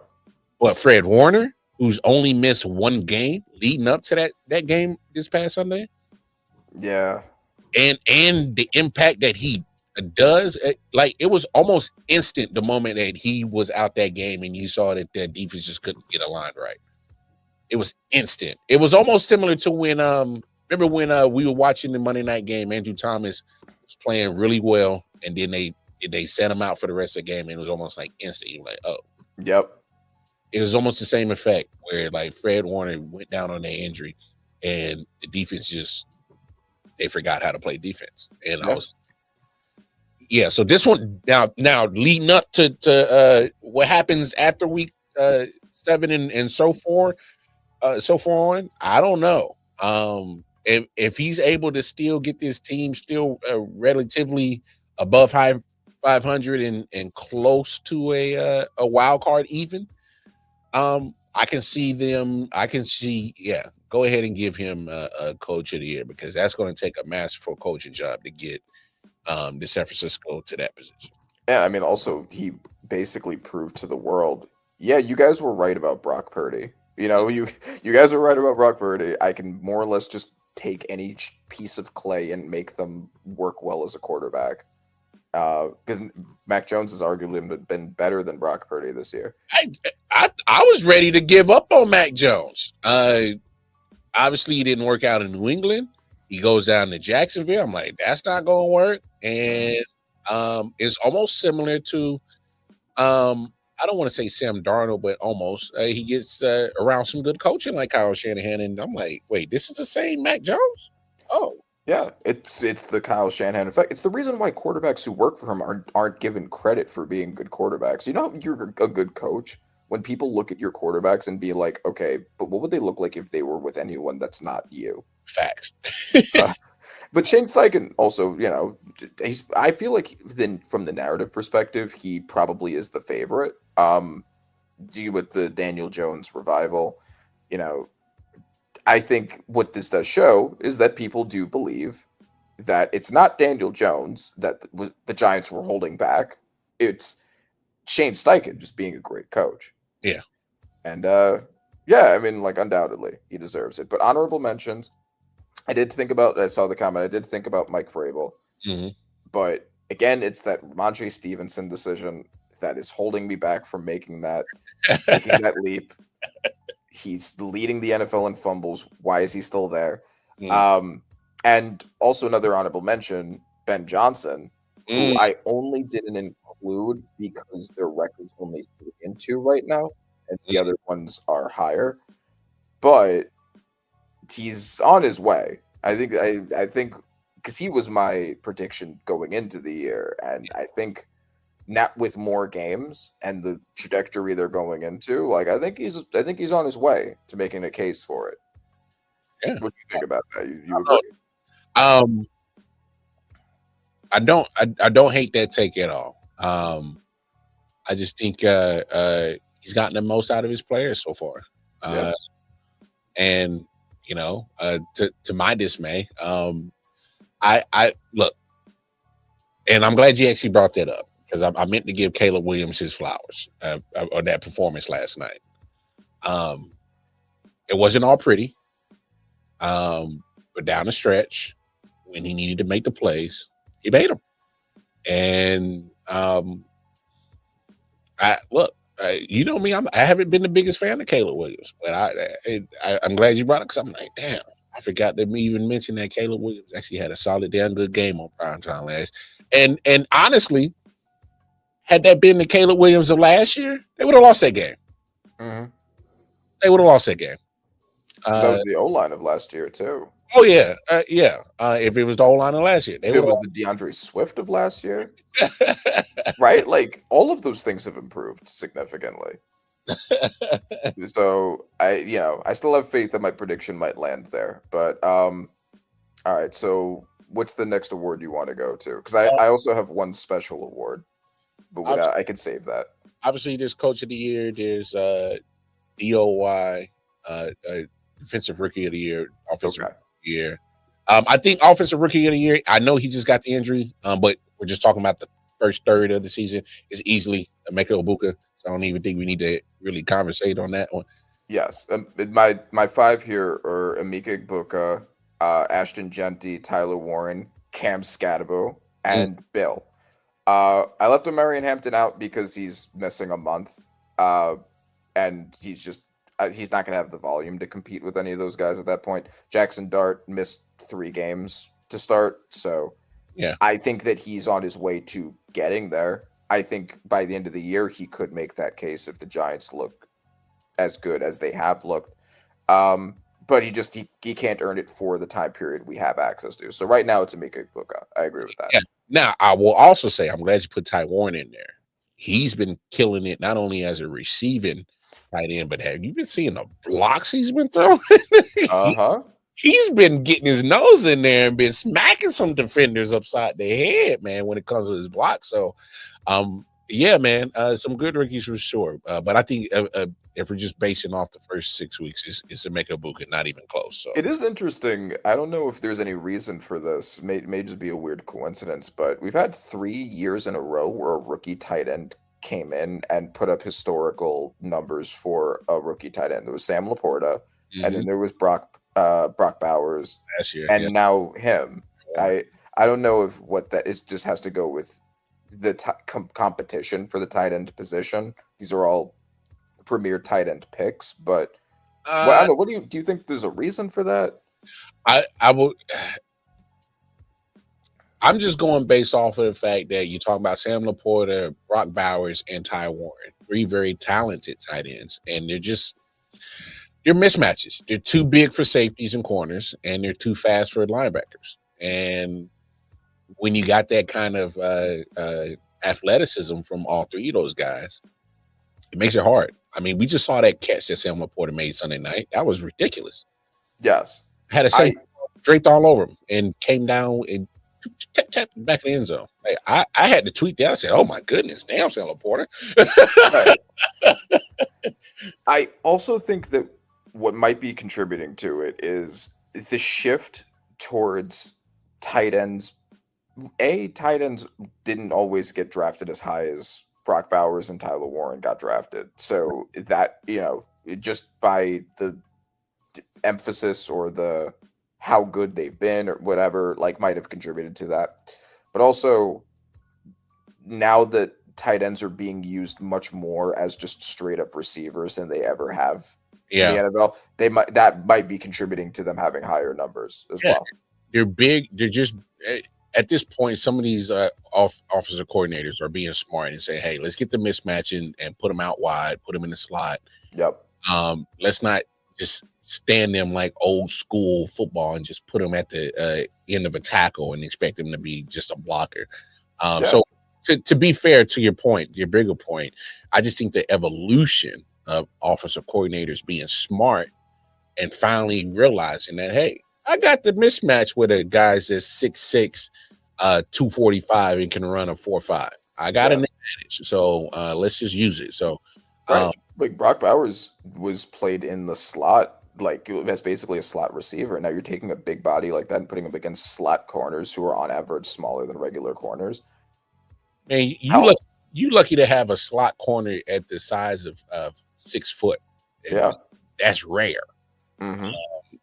So yeah, I just think that the OCs are just getting smarter and trying to find that mismatch, which they should have done that a long time ago. And you kind of seen sprinkles of that before.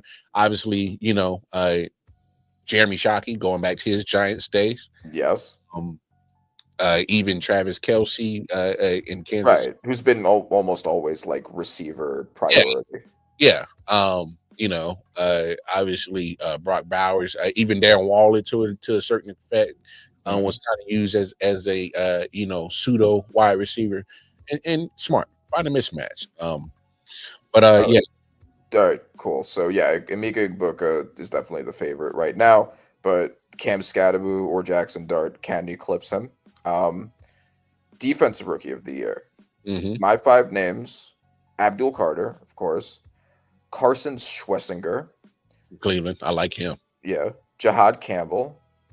Xavier Watts, and Will Johnson. I haven't watched a lot of Will Johnson tape, obviously. Like, I'm going by PFF for that one. He's gotten like the second best cornerback coverage grade of like any quarterback in the NFL from them. So I gave him the last spot mainly because of that. But he's been really good for them, apparently. To be honest, I kind of like Schlesinger from Cleveland, man. The guy's a headhunter, and he's been rocking, dog.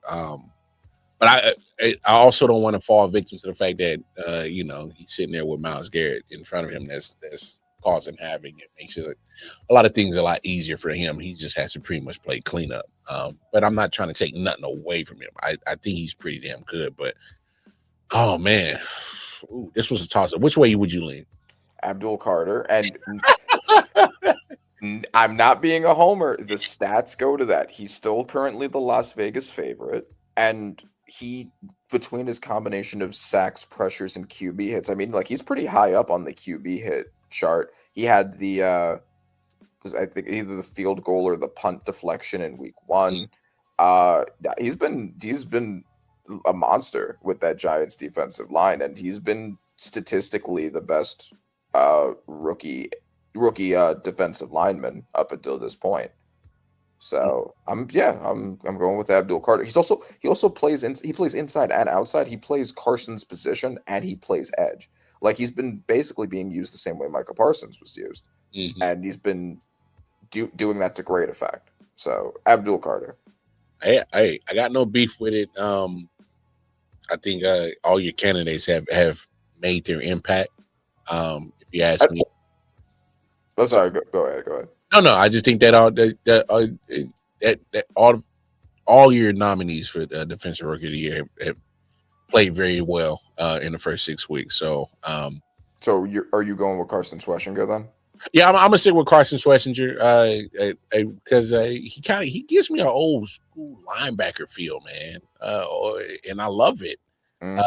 Almost like like how Scotty Boo gives me that old Mike Allstott feel. So I enjoy. Look, my picks is a little bit nostalgic. I understand what Schwessinger is doing, and I understand the defensive team that he's on. Too bad they're getting wasted by that trash offense. Because that's a damn good defense. I'm not saying that the Browns would be one of the elite teams in the league. No, I'm not saying that at all. But help them. Come on, offense. Look. Kevin Stefanski is going to be on his way out, and I meant to bring up that clip when we did our coaches who are on the hot seat because you called that Brian Callahan one. You called that one. So. Yeah. So he did not last long. I remember you being like, already? I'd be like, yeah, already. Yeah, and then when I looked at it, I was like, oh, so this man has coached 23 games in 4-19? Yeah, it wasn't going to get no better, no matter what you did this year. The only game they won, the other team gave them. Oh my God, they had no business even winning that game. They had to give it to them multiple times. Like they made like 3 different really dumb mistakes to actively give the Titans the win there. Randy, that actually speaks more about the Cardinals than the Titans. Yeah.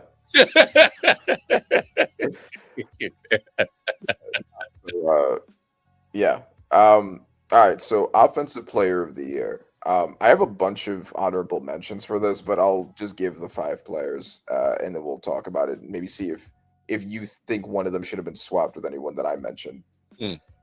Puka Nacua, JSN, Ballin, Jonathan Taylor, Ballin, John Robinson, and CMC. Give me your honorable mentions real quick. James Cook, Justin Jefferson, credit for producing with ass quarterback play, 3rd in yards per game with that quarterback room. Same with Jamar Chase. Now he's, I think, 3rd in total yards, despite Jake Browning and Joe Flacco. He's been balling lately. Yeah, and Amon-Ra St. Brown, who up until he tied for it this past week was the leader in receiving touchdowns.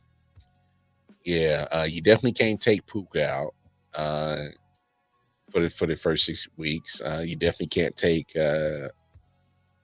Jonathan Taylor out.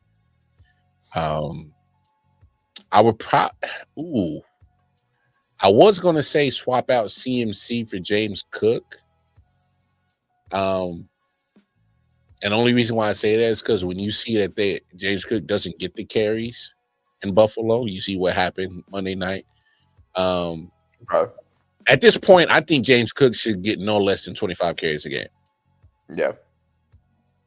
I think that's fair. That was the big part of the recipe last year, and that stopped Allen from throwing all those turnovers. So yeah, man. You know what? I think you can leave CMC in there because I also got to give him credit for still producing when everybody is just falling down around him. And that was a big part of my decision there. And also, he's, I think, top 10 in both rushing and receiving yards, which is pretty crazy. Him and Bijan are the only 2. Kyle's about to use him as a slot receiver. And as he should, because he's actually a legit route running running back. He can route you up. I've seen it many times, even back to when he was at Stanford. CMC will route you up. And so no, you know what? Leave your 5 nominees in there. Now who I would pick? Now that's the hard one right there, because you can make a case for all 5 of those gentlemen. It's a pretty competitive field. That's why I had so many honorable mentions too. JSN too. Oh my goodness. He just took the lead over Puka. Probably because of the injury, but he's now has more receiving yards and yards per game. He might be the one to break the Megatron record at this rate. He might, and that'll be crazy. They're in an arms race for that Megatron record.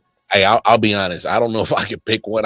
Whatever guy you pick, I'll be just fine with it because I can make a case for all 5 of those gentlemen. I'm being serious. That's tough. Honestly, same. And I think if I was forced to, I might go Bijan, because he might break the yards from scrimmage total record. Like, he's on pace to do that now. And yeah, he has more total yards than any of them. So, all right. He has a lot of touchdowns, but I think that's more of a usage thing. Yeah. Okay. If you put a gun to my head and make me choose,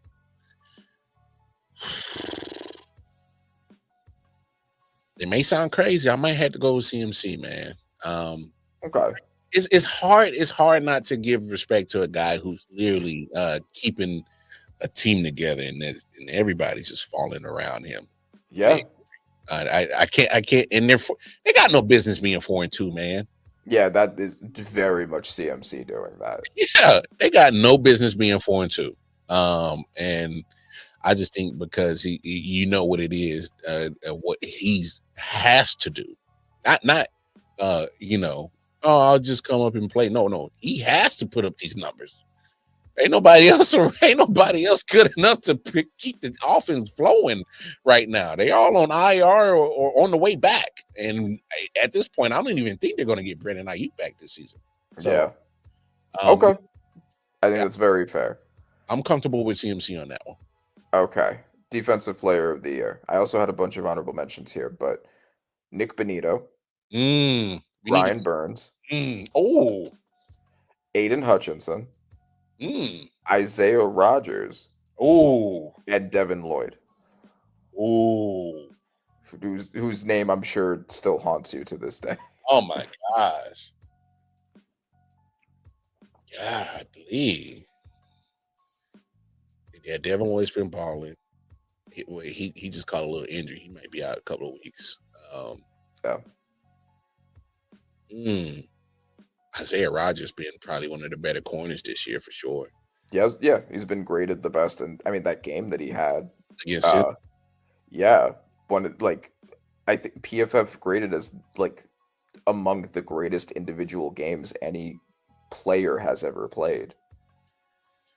Damn. What was the other three? Real quick, just remind me. Bonito, Burns, Hutchinson. Hey, we got to start talking about Nick Bonito as one of the better pass rushers. He's been magnificent this year, especially what I saw what he did to Joe Alt, one of your better left tackles in the league. He couldn't even get his hands on him. Yeah, but you know what? I could probably guess on who you're gonna go with, but I'm gonna say it for you. Brian Burns has been a fucking monster, bro. He's been a brutal monster. Like, I don't care who you are at left tackle or right tackle, wherever they line him up at, he's gonna kick your ass. Yep. So I'm gonna go with Brian Burns. That's a grown man right there, and he's been playing real grown man-ish all season. Pressures, sacks. He's, I know I don't know if he leads the league in sacks, but I don't care.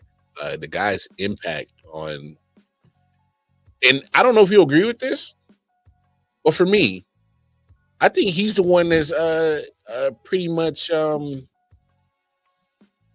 obviously you can't dismiss Dexter Lawrence. I'm not doing that. But what I'm saying is that yes, you can never dismiss Dexter Lawrence. No, never. But what I'm saying is because obviously Dexter Lawrence is he's gonna command a double team just like Chris Jones in every play. Yep. But damn it, Brian Burns has been such a fucking Debo, like literally the bully on the block every time I watch the Giants play. He's beating up tackles all season, and he's been eating his lunch and quarterbacks all season. I'm gonna go Brian Burns. Okay. I'm glad that you did, because as much as I want to, I'm going with Nick Bonito. Which I don't hate neither. I don't hate. Because so Nick Bonito's the leader in sacks right now. He has the third best pass rush win rate, and the two ahead of him don't have anywhere near the amount of plays he has. So he is up there with pressures. Brian Burns has him beat in tackles for loss.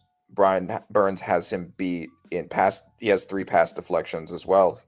Brian Burns has arguably been a better run defender, but Nick Bonito is part of the defensive line that's on pace to make a historic record, and he is outpacing Burns in a couple of important stats. So for those reasons, I feel like I have to as much as I want to be a homer, as much as my soul is telling me, Randy, be a homer.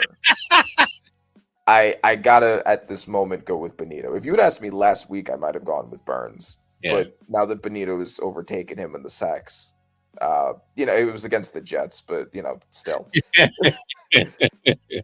He's been doing it against good teams too. He has. He put Joe Alt in the blender, bro. A couple of weeks against the Chargers. Put him in the blender. Exactly. Yeah. Yeah. So those okay. So for defensive player of the year, for comeback player of the year, I have, and obviously this one's always up to some level of interpretation, but Yeah, because I don't even think the NFL knows how to actually define who's the comeback player of the year. right, they had it between Joe Flacco for coming from the Jets and being good for 6 games, and he won it over a guy that died. On the field dead and Yeah. then and resurrected. Yeah, so that Yeah, was they had it in the same category. So yeah, they don't know. But, Daniel Jones, Mhm. Mac Jones, Mm, CMC, mm, Aiden Hutchinson, and Quentin Johnston. mm. Now that's interesting because I thought Quentin Johnson was going to be a bust, Yep. and that man has he's been damn near looking like Larry Fitzgerald this season. Yep. And I really liked him coming out of the draft. I was really surprised that he ended up being as bad as he was, but whatever it was clicked. He's got those hands in control. Now he's catching the ball much better. I'm gonna go with him. I'm gonna be fair. I never was a big Quentin Johnson fan. Obviously, I don't care for the Chargers due to a division opponent, but it's almost like damn near every week he's been in the end zone and making up some kind of big catches. And so I actually feel comfortable going with Quentin Johnson, QJ on this one. Okay. I like that pick. I'm gonna go with Mac Jones because that was my initial thought too. he might have gone from being a journeyman backup to being an actual NFL starter.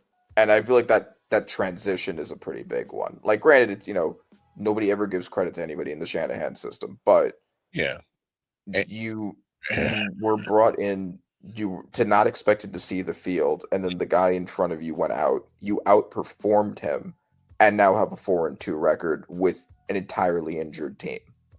That's a lot, So I like that for him. The favorite is obviously Daniel Jones, right? But like, when Daniel Jones starts playing real teams, it's not going to be the same. That's what I'm worried about, Randy. I'm waiting for the other shoe to drop because at the end of the day, I'm like, Daniel Jones is still Daniel Jones. He's still in there. Mm-hmm. He's still in there.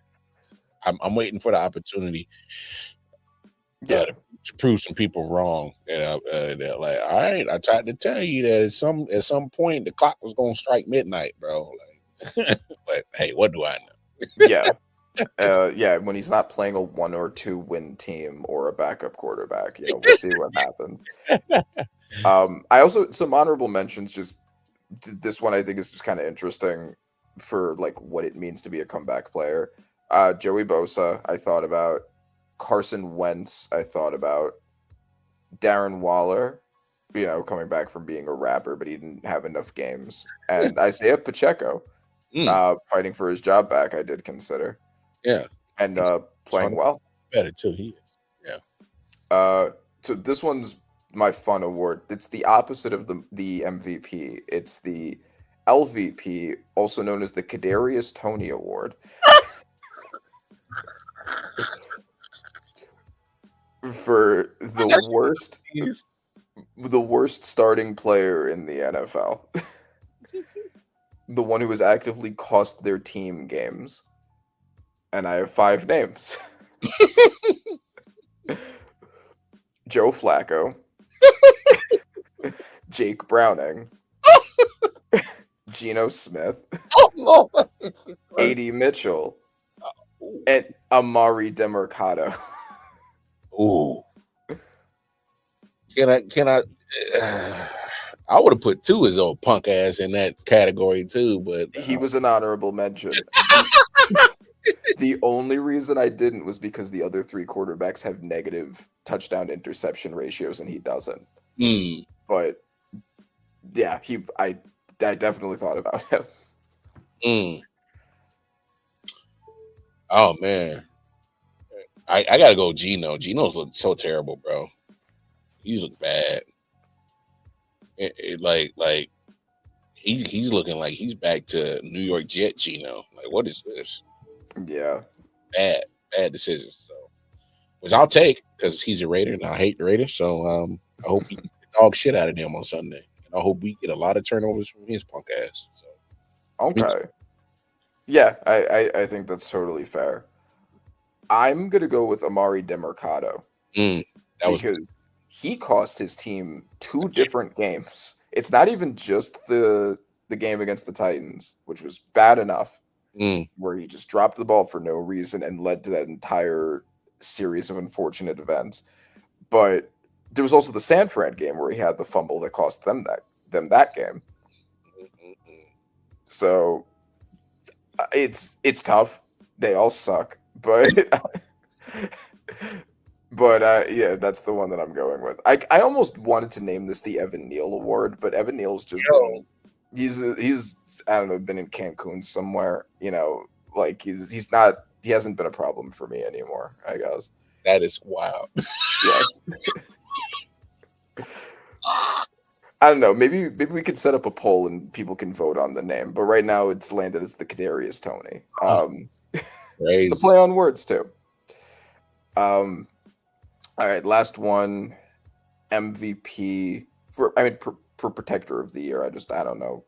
We can look up pass rush win rates and like sacks allowed and stuff. But for MVP, Josh Allen, Matthew Stafford, Baker Mayfield, Jared Goff, and the most controversial one, Justin Herbert. I still have him as the 5th, mostly because, he definitely lost. He was the favorite for it through the first 3 weeks, and then he lost to the Giants, and then he lost to the Commanders, especially with that game losing interception in both. I think that the fact that he is carrying the offense with both of his tackles lost and still has a 4-2 record, I think is enough, considering I don't really know who else you would put there. I think putting him there works. If any of those, if either Puka or JSN starts getting close to that Megatron award, they might oversee him. But I think those are my 5 right now. Do you agree with those 5? Probably the only one I would probably consider taking out is Josh Allen. I just don't like the way he's playing this year. Who would you put instead? Oh no, Patrick got to take that spot. Go look at Patrick's numbers, man. He's killing it. Even when that offense was still starting slow. Obviously, I don't like the fact that he's the leading rusher on the team. We got to get that corrected. But and I absolutely, he's an honorable mention here. The only reason I think you can't put him in there yet is because they don't have a winning record. I think that by halfway through the season, I think that he will not only be part of this 5, but might end up being the favorite or one of the 2. Yeah. I just couldn't put him in over people who are currently winning more than he is, even though I'm enough of a ball knower to know it wasn't his fault. Yeah. And I'll be honest, man, if I was to pick a winner right now, I can't go past Baker Mayfield. Baker Mayfield's balling. Absolutely Baker Mayfield. Balling. And not only has he been balling, he's starting to lose pieces due to injuries. And it hasn't changed nothing. Because I didn't know who the hell Terrence Johnson was. I didn't even know he was even a rookie. I'm like, who is this guy catching a 9 route going straight down the seam? Like, he's the smallest player in the NFL. He's like $150. He was undrafted. He's fun fact. He's actually Bo Nix's adopted brother. I saw that. Which is why I was hoping he was going to end up going to the Broncos. But he's he had Sterling Shepard, who I remember whelmingly. He has Tej Johnson. But he lost Mike Evans. He lost Chris Godwin. He just lost Emeka Egbuka in that game. He lost Bucky Irving. He lost Tristan Wirfs for several games. That's all of his best offensive players. And it ain't changed nothing. Yeah. He has the best record in the NFL despite all of that. And I take the most valuable player moniker kind of literally in the way that I think of who should win it. And I don't think you can make an argument that the guy who's leading the NFL in game-winning drives after losing all of his offensive help and has the best record, I don't see what argument you can make for anybody else at this point right now. Me neither. I think it's his, and I think he's running away with it until further notice. Yeah. So, no.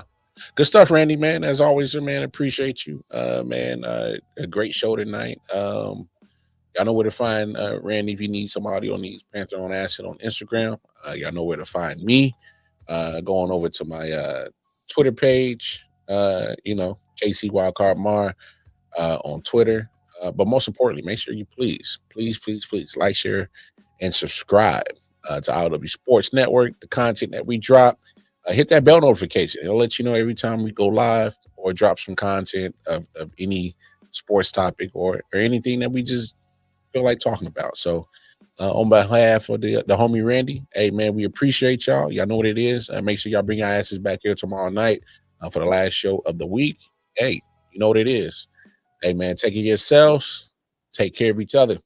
We out here. Peace. Peace. Yeah.